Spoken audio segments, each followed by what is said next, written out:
வணக்கம். புது புது அர்த்தங்கள் நிகழ்ச்சிக்கு உங்களை வரவேற்கிறோம். இன்றைய நிகழ்ச்சியில் நம்மோடு மார்க்சிஸ்ட் கம்யூனிஸ்ட் கட்சியின் மாநில செயற்குழு உறுப்பினர் கனகராஜ் இருக்கிறார். தொடர்ந்து பல்வேறு விஷயங்கள் குறித்து பேசலாம். இன்றைய நம்ம விவாதத்தின் முதல் செய்தியாக 12 சிலிண்டர்கள், மானிய விலையில் இருக்கக்கூடிய சிலிண்டர்களுடைய எண்ணிக்கை என்பது 12ஆக உயர்த்தப்பட்டிருக்கு. சமீபத்தில் ராகுல் காந்தி அவங்களுடைய காங்கிரஸ் காரிய கமிட்டி கூட்டமாக இருக்கட்டும், அதுக்கப்புறம் நடந்த அந்த பொது கூட்டத்திலையும் அவர் வலியுறுத்தியிருந்தார். இப்போ இயல்பாக எழக்கூடிய கேள்வி, நேற்றைக்கு ஊடகங்களில் பெரும்பாலும் எழுந்த விஷயம், Rahul's demand is governments command அப்படின்னு சொல்கிறாங்க. இவருடைய கோரிக்கை அரசனுடைய ஆணையாக மாறுகிறது. அப்படி இது எடுத்துக்கலாமா, இல்லை அந்த வகையிலாவது இந்த மானியத்தினுடைய எண்ணிக்கை அதிகரித்திருக்கு அப்படின்னு எடுத்துக்கலாமா? இல்லை, அதாவது ஏதோ இதுகாரும் காங்கிரஸ் கட்சிக்கு வேறு கொள்கை இருந்தது மாதிரியும் அதுக்கு எதிராக அந்த அரசாங்கம் செயல்பட்டது போன்றவும் ஒரு தோற்றத்தை உருவாக்க முயற்சி பண்ணுறாங்க.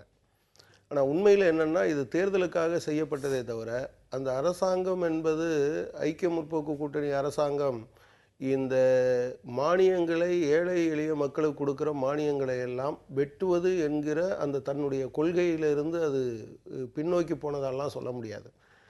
இன்றைக்கி தேர்தலுக்காக இப்போது கொஞ்ச நாளைக்கு முன்னால் இந்த மானிய விலையில் கொடுக்குற சிலிண்டர்களுடைய எண்ணிக்கையை குறைக்கிற போது இவங்களுக்கு என்ன தேவை இருந்தது? அன்னைக்கெல்லாம் இவர் ராகுல் காந்தி உணராமல் இருந்தாரா? அதுவல்ல பிரச்சனை. இன்றைய நிலைமையில் காங்கிரஸ் கட்சி என்பது ஒரு தேர்தலை சந்திக்க போகிற போது இதனுடைய தாக்கம் என்பது சாதாரண மக்கள் மத்தியில் இருக்கும் என்கிற காரணத்தினால் ஒரு தேர்தலுக்காக செய்யப்பட்டதே தவிர மற்றபடி உண்மையிலேயே அவங்களுடைய கொள்கையில் ஒரு மறுபரிசீலனை வந்திருப்பதாக சொல்ல முடியாது. இல்லை, இப்போ எல்லா கட்டத்திலையும் ஒரு தலைமுறை மாற்றம் நிகழ இருக்குது. காங்கிரஸ் கட்சியிலும் ஒரு தலைமுறை மாற்றம். ராகுல் காந்தி தலைமையில் இனி ஊழலற்ற ஒரு அரசு அமைக்கப்படும். அதனுடைய தொடக்கமாக தான் இது போன்ற விஷயங்கள் நாங்கள் வலியுறுத்துகிறோம்னு ஒரு வாதம் முன்வைக்கப்படுது. அப்போ அந்த வாதத்தை பார்க்கும்போது சரின்னு தானே தோணுது? இல்லை, அதாவது நீங்கள் ஒவ்வொரு முறையும் ஆளுகிற கட்சிகள் அம்பலப்பட்டு போகிற போது ஒரு புதிய நபரை முன்னிறுத்துகிறார்கள். உண்மையிலே என்ன பிரச்சனைனா, கடந்த காலத்தில் இவர்கள் பின்பற்றிய கொள்கைகள் தான் இதற்கு காரணம். இந்த இளைஞர் புதிய தலைமுறை என்பது இது என்ன முதல்ல சொல்கிறாங்களா? இது ராஜீவ்காந்தி வரும்போதும் இதே மாதிரியான வாதங்களை அவர்கள் முன்வைத்தார்கள். எனவே கொள்கையில் மாற்றம் இருக்கா, இளைய தலைமுறை வருதுன்னு சொன்னால் உண்மையிலேயே கொள்கையில் மாற்றம் இருக்கா என்பதோடு சம்பந்தப்பட்ட விஷயமே தவிர வெறுமனே நபரை மாற்றுவதன் மூலமாக இது மாறிவிடும் என்று சொல்வதற்கு இல்லையா? திரும்பவும் போய் இவங்க என்னன்னு சொன்னால், மோடி என்கிற நபரை அவர்கள் முன்னிறுத்துறது மாதிரி ஏதோ ராகுல் காந்தி என்கிற தனி நபர் அவருடைய கொள்கை மாற்றத்தின் காரணமாக அல்லது கருத்து மாற்றத்தின் காரணமாக ஒட்டுமொத்தமாக மாற்றி விடுவார் என்று சொல்வது எந்த வகையிலும் ஏற்க முடியாது. தொடர்ந்து வேறு பல செய்திகளை பற்றி பேசலாம். இன்றைய நாளின் புதிய செய்தியில் பார்த்துட்டு தொடரலாம். இன்றைய நாளின் புதிய செய்தியில் வழங்க சரண்யா காத்திருக்கார். சரண்யா, நீ உங்களிடம். நன்றி தியாகச்சம்மல். இனி இன்றைய கணத்தின் முக்கிய செய்திகளை பார்ப்போம். மானிய விலை சிலிண்டர்களின் எண்ணிக்கை 12ஆக உயர்த்தப்பட்டுள்ளது. நாளை முதல் அமல்படுத்தப்படுவதாக மத்திய அரசு அறிவித்துள்ளது.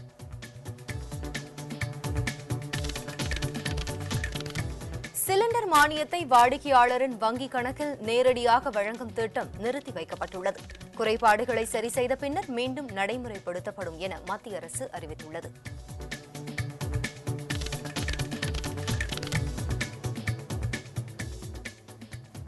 வழக்குகளை கைவிட கூடங்குளம் அணு உலை எதிர்ப்பாளர்கள் வலியுறுத்தியுள்ளனர். இதனையொட்டி இன்று முதல் கால வரையறையற்ற உண்ணாவிரதம் இருக்க முடிவு செய்துள்ளனர்.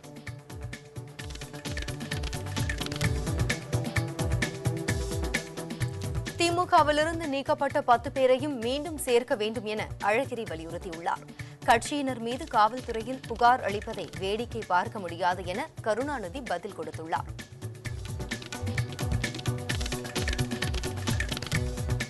தனியார் பயிற்சி கல்லூரி செவிலியர்களை அரசு மருத்துவமனையில் பணியில் சேர்க்க எதிர்ப்பு தெரிவித்து தமிழகம் முழுவதும் அரசு செவிலியர் கல்லூரி மாணவிகள் போராட்டம் நடத்த திட்டமிட்டுள்ளனர்.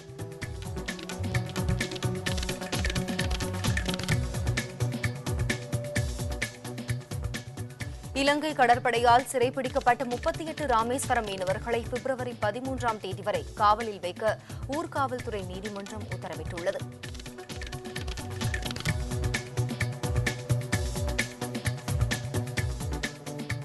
திமுக தலைவர் கருணாநிதி தலைமையில் சென்னை அண்ணா அறிவாலயத்தில் நாளை டெசோ கூட்டம் நடைபெறவுள்ளது. தமிழக மீனவர்களை இலங்கை கடற்படையினர் கைது செய்தது குறித்து இக்கூட்டத்தில் விவாதிக்கப்பட உள்ளது. இலங்கை கடற்படையினரை கண்டித்து ராமநாதபுரம் மாவட்டம் பாம்பனில் பாரதிய ஜனதா கட்சியினர் இன்று கடல் தாமரை போராட்டம் நடத்துகின்றனர். அக்கட்சியின் மீனவ அணி சார்பில் இப்போராட்டம் நடைபெறவுள்ளது. மக்களவைத் தேர்தலில் திரிணாமுல் காங்கிரஸ் தனித்து போட்டியிடும் என அக்கட்சியின் தலைவர் மமதா பானர்ஜி தெரிவித்துள்ளார். காங்கிரஸ், பாரதிய ஜனதா, மார்க்சிஸ்ட் கம்யூனிஸ்ட் கட்சிகளுக்கு எதிராகத்தான் தங்களின் போட்டி இருக்கும் எனவும் அவர் கூறியுள்ளார். இலங்கை தமிழர்களுக்கான நிவாரணப் பணிகளை இந்திய குழுவினர் நேரில் ஆய்வு செய்தனர்.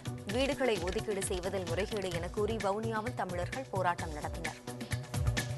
பெரு நாட்டின் தென்கிழக்கு பகுதியில் ஏற்பட்டுள்ள வெள்ளப்பெருக்கால் ஆயிரக்கணக்கானோர் பாதிக்கப்பட்டுள்ளனர். 6000 வீடுகள் வெள்ள நீரில் மூழ்கின. பாதிக்கப்பட்ட மக்கள் அனைவரும் அருகே உள்ள பள்ளிகளில் தங்க வைக்கப்பட்டுள்ளனர். சர்வதேச கிரிக்கெட் போட்டிகளுக்கு முதல் பெண் நடுவராக நியூசிலாந்தின் கேட்டி கிராஸ் நியமிக்கப்பட்டுள்ளார். 56 வயதாகும் கேட்டி கிராஸ் 2009 மற்றும் 2013 ஆண்டுகளில் நடைபெற்ற மகளிர் உலகக்கோப்பை தொடர்களில் நடுவராக பணியாற்றியுள்ளார்.